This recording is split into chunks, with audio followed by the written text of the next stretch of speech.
Hello, Radhe Radhe दोस्तों। तो आज हम सुनाएंगे शिव पुराण का दूसरा अध्याय। सूत जी बोले, हे ऋषियों, ब्रह्मा जी के ये वचन सुनकर नारद जी पुनः पूछने लगे, हे ब्रह्मा जी, मैं सती और शंकर जी के परम पवित्र व दिव्य चरित्र को पुनः सुनना चाहता हूँ। सती की उत्पत्ति कैसे हुई और महादेव जी का मन विवाह के लिए कैसे तैयार हुआ। दक्ष से नाराज होकर देवी सती ने अपनी देह को कैसे त्याग दिया और फिर कैसे हिमांचल की पुत्री पार्वती के रूप में जन्म लिया। उनके तप, विवाह, कामनाश आदि की सभी कथाएं मुझे विस्तार से सुननी हैं। तो ब्रह्मा जी बोले, हे नारद, पहले भगवान शिव निर्गुण, निर्विकल्प और निराकार और दिव्य थे, परंतु देवी उमा से विवाह करने के बाद वो सगुण और शक्तिमान हो गए। उनके बाएं अंग से ब्रह्मा जी उत्पन्न हुए और दाएं अंग से विष्णु की उत्पत्ति हुई। तभी से भगवान सदाशिव के 3 रूप हैं, ब्रह्मा, विष्णु और रुद्र, सृष्टिकर्ता, पालनकर्ता और संहारकर्ता के रूप में विख्यात हुए। उनकी आराधना करते हुए मैं सुरासुर सहित मनुष्य आदि जीवों की रचना करने लगा। मैंने सभी जातियों का निर्माण किया। मैंने ही मारीच, अत्रि, पुलह, पुलस्त, अंगिरा, क्रतु, वशिष्ठ, नारद, दक्ष और भृगु की उत्पत्ति की और मेरे ये सभी मानस पुत्र कहलाए। तत्पश्चात मेरे मन में माया का मोह उत्पन्न होने लगा। तब मेरे हृदय से अत्यंत मनोहारी और सुंदर रूप वाली नारी प्रकट हुई। उनका नाम संध्या था। वो दिन में क्षीण हो जाती, परंतु रात में उसका रूप सौंदर्य और निखर जाता।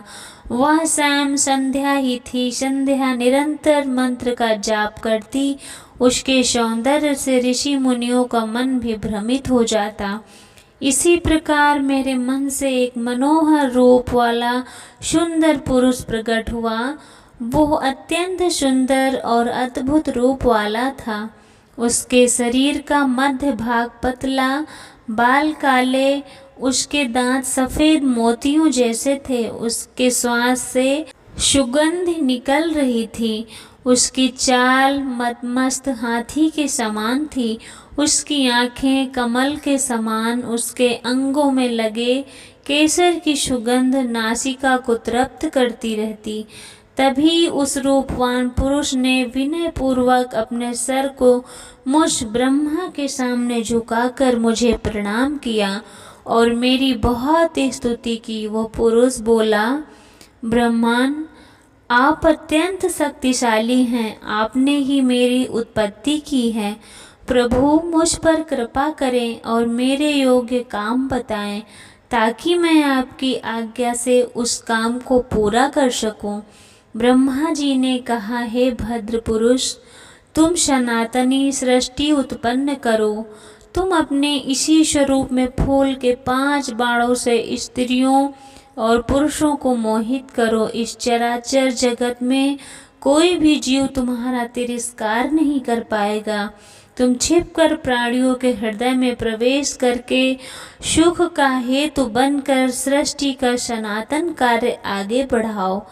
तुम्हारे पुष्पमय बाण समस्त प्राणियों को भेद कर उन्हें मदमस्त करेंगे। आज से तुम पुष्प बाण नाम से जाने जाओगे।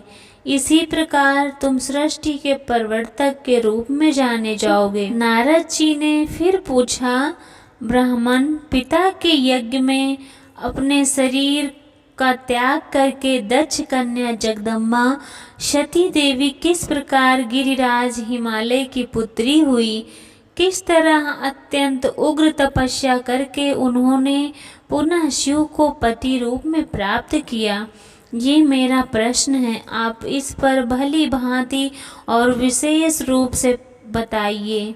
ब्रह्मा जी ने कहा, मुने नारद, तुम पहले पार्वती की माता के जन्म, विवाह और भक्ति वर्धक पावन चरित्र सुनो। मुनिश्रेष्ठ, उत्तर दिशा में पर्वतों का राजा हिमवान नामक महान पर्वत है, जो महातेजस्वी और समृद्धशाली है। उसके दो प्रसिद्ध रूप हैं, एक स्थावर और दूसरा जंगम। मैं संक्षेप में उसके सूक्ष्म स्थावर स्वरूप का वर्णन करता हूँ। वह रमणीय पर्वत नाना प्रकार के रत्नों का खान है और पूर्व तथा पश्चिम समुद्र के भीतर प्रवेश करके इस तरह खड़ा है मानो भूमंडल नापने के लिए कोई मापदंड हो। वो नाना प्रकार के वृक्षों से व्याप्त है, अनेक शिखरों के कारण विचित्र शोभा से संपन्न दिखाई देता है। सिंह, व्याघ्र आदि पशु सदा सुख पूर्वक उसका सेवन करते हैं। हिम का तो वह भंडार है, इसलिए अत्यंत उग्र जान पड़ते हैं। भांति भांति के आश्चर्यजनक दृश्यों से उनकी विचित्र शोभा होती है। देवता, ऋषि, सिद्ध और मुनि उस पर्वत का आश्रय लेकर रहते हैं। भगवान शिव वह बहुत ही प्रिय था, तपस्या करने का स्थान है। स्वरूप से ही वह अत्यंत पवित्र और महात्माओं को पावन करने वाला है। तपस्या में वह अत्यंत शीघ्र सिद्धि प्रदान करता है। अनेक प्रकार के धातुओं की खान और शुभ है। वही दिव्य शरीर धारण करके सर्वांग सुंदर रमणीय देवताओं के रूप में स्थित है। भगवान विष्णु का अविकृत अंश है, इसलिए वह शैलराज साधु संतों को अधिक प्रिय है।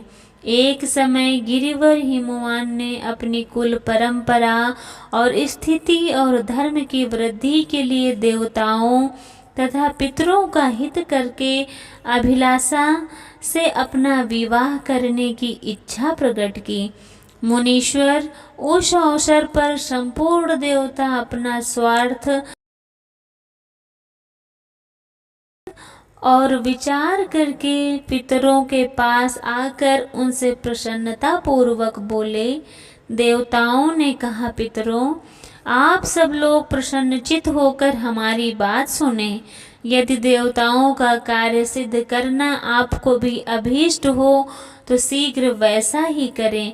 आपकी ज्येष्ठ पुत्री जो मैना नाम से प्रसिद्ध है, वो मंगल रूपिणी है। उनका विवाह आप लोग अत्यंत प्रसन्नता पूर्वक हिमवान से कर दें। ऐसा करने पर आप सब लोगों को सर्वथा महान लाभ होगा। देवताओं के दुखों का निवारण भी पग पग पर होगा। देवताओं की यह बात सुनकर पितरों ने परस्पर विचार किया और विचार करके विवाह की स्वीकृति दे दी। अपनी पुत्री मेनका का विवाह विधि पूर्वक हिमालय के साथ कर दिया। उस परम मंगलमय विवाह में बड़ा उत्सव मनाया गया। मुनीश्वर नारद मेनका के साथ हिमालय के शुभ विवाह, ये सुखद प्रसंग मैंने तुमसे प्रसन्नता पूर्वक कहा। अब और आगे क्या सुनना चाहते हो? ब्रह्मा जी ने नारद से कहा। तब नारद बोले, हे भगवान, अब आदर पूर्वक मेरे सामने मेनका की उत्पत्ति का वर्णन कीजिए कि मेनका कैसे जन्मी, तब उनका विवाह हिमवान के साथ हुआ, उसे किस प्रकार का शाप प्राप्त हुआ था, ये कहिए और मेरे संदेह का निवारण कीजिए। ब्रह्मा जी हंसकर बोले, मुने, मैंने अपने दक्ष नाम की जिस पुत्री की पहले चर्चा की, उनकी 60 कन्याएं हुई थी, जो सृष्टि की उत्पत्ति में कारण बनी। नारद दक्ष ने कश्यप आदि श्रेष्ठ मुनियों के साथ उनका विवाह किया था। यह सब वृतांत तो तुम्हें विदित ही है। अब प्रस्तुत विषय को सुनो। उन कन्याओं में से एक कन्या स्वधा नाम की कन्या थी, जिसका विवाह उन्होंने पितरों के साथ किया था। स्वधा की 3 पुत्रियां थीं, जो सौभाग्यशालिनी तथा धर्म की मूर्ति थी। उनमें से सबसे ज्येष्ठ पुत्री का नाम मैना था। मंजली का नाम धन्या नाम से प्रसिद्ध थी और सबसे छोटी पुत्री का नाम स्वधा था। जो सौभाग्यशालिनी तथा धर्म की मूर्ति थी। उनमें से ज्येष्ठ पुत्री का नाम जो मैना था, मंजली धन्या नाम से प्रसिद्ध थी और छोटी का नाम कलावती था। ये सारी कन्याएं पितरों की मानस पुत्रियां थीं, उनके मन से प्रकट हुई थी, इसलिए उनको मानस पुत्रियां कहा जाता है। इनका जन्म किसी माता के गर्भ से नहीं हुआ, केवल लोक व्यवहार से स्वधा की पुत्री मानी जाती थी। इनके सुंदर नामों का कीर्तन करके मनुष्य संपूर्ण अभीष्टों को प्राप्त कर लेता है। ये सदा संपूर्ण जगत की वंदनीय लोक माताएं हैं और आप उत्तम अभ्युदय सुशोभित करती हैं। सब की सब परम योगिनी, ज्ञान निधि तथा तीनों लोकों में सर्वत्र सब जानने वाली हैं। मुनीश्वर, एक समय ये तीनों बहनें भगवान विष्णु के निवास स्थान गई, उनका दर्शन करने के लिए गई थी। भगवान विष्णु को प्रणाम किया और भक्ति पूर्वक उनकी स्तुति करने लगी। उन्हीं आज्ञा से वहां ठहर गई। उस समय वहां संतों का बड़ा भारी समाज एकत्र हुआ था। मुने, उसी अवसर पर मेरे पुत्र सनकादि सिद्धगण भी वहां आए और श्री हरि की स्तुति वंदना करने लगे। उनकी आज्ञा से वहां ठहर गए।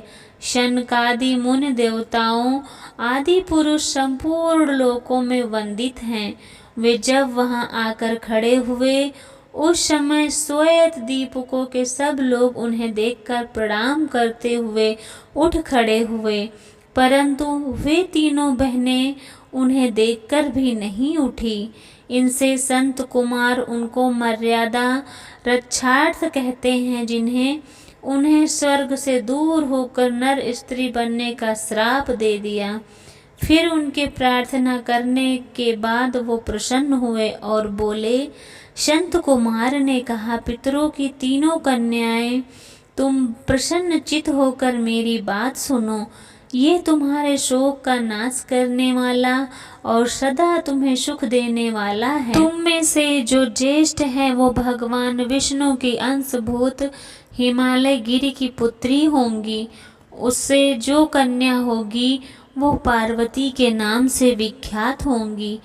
पितरों की दूसरी प्रिय कन्या योगिनी राजा जनक की पुत्री होंगी।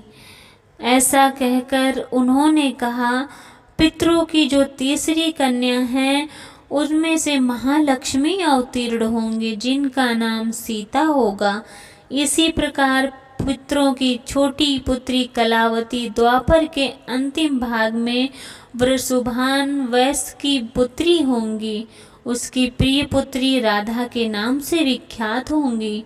योगिनी मेनका जो थी, पर्वतराज जी के वरदान से अपने पति के साथ उसी शरीर से कैलाश नामक परम पद को प्राप्त हो जाएंगी। धन्या तथा उनके पति जनक कुल में उत्पन्न हुए जीवन मुक्त महायोगी राजा क्षीरध्वज लक्ष्मी स्वरूपा सीता जी के प्रभाव से बैकुंठ जाएंगे। वृषभान और साथ वैवाहिक मांगलिक कृत्य संपन्न होने के कारण जीवन मुक्त योगिनी कलावती भी अपनी कन्या राधा के साथ गोकुल धाम जाएंगी, इसमें संशय नहीं है। विपत्ति पड़े बिना कहाँ किनकी महिमा प्रकट होती है। उत्तम कर्म करने वाले पुण्य आत्मा पुरुषों को संकट जब टल जाता है तब उन्हें दुर्लभ सुख की प्राप्ति होती है। अब तुम लोग प्रसन्नता पूर्वक मेरी दूसरी बात सुनो, जो सदा सुख देने वाली है।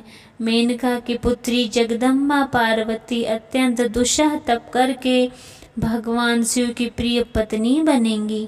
धन्या की पुत्री सीता भगवान श्री राम जी की पत्नी होंगी और लोकाचार आश्रय लेकर श्री राम के साथ विहार करेंगी। साक्षात गोलोक धाम में निवास करने वाली राधा ही कलावती की पुत्री होंगी। वे गुप्त स्नेह में बंध कर श्री कृष्ण की प्रियतमा बनेंगी। ब्रह्मा जी कहते हैं, नारद, इस प्रकार सांप के व्यास से दुर्लभ वरदान देकर सबके द्वारा प्रशंसित भगवान संत कुमार मुनि भाइयों सहित वहीं अंतर्ध्यान हो गए। तात पितरों की मानस पुत्री वे तीनों बहनें इस प्रकार शाप मुक्त होकर सुख पाकर तुरंत अपने लोक को चली गई। हेलो दोस्तों, अगर आपको ये कहानी अच्छी लगी हो शिव पुराण की श्रावण मास के विशेष अवसर पर, तो इस कहानी को लाइक करें, सब्सक्राइब करें और कमेंट करके बताएं कि कैसी लगी। और हाँ, कमेंट करना मत भूलना। तब तक मिलते हैं नेक्स्ट वीडियो में। राधे राधे।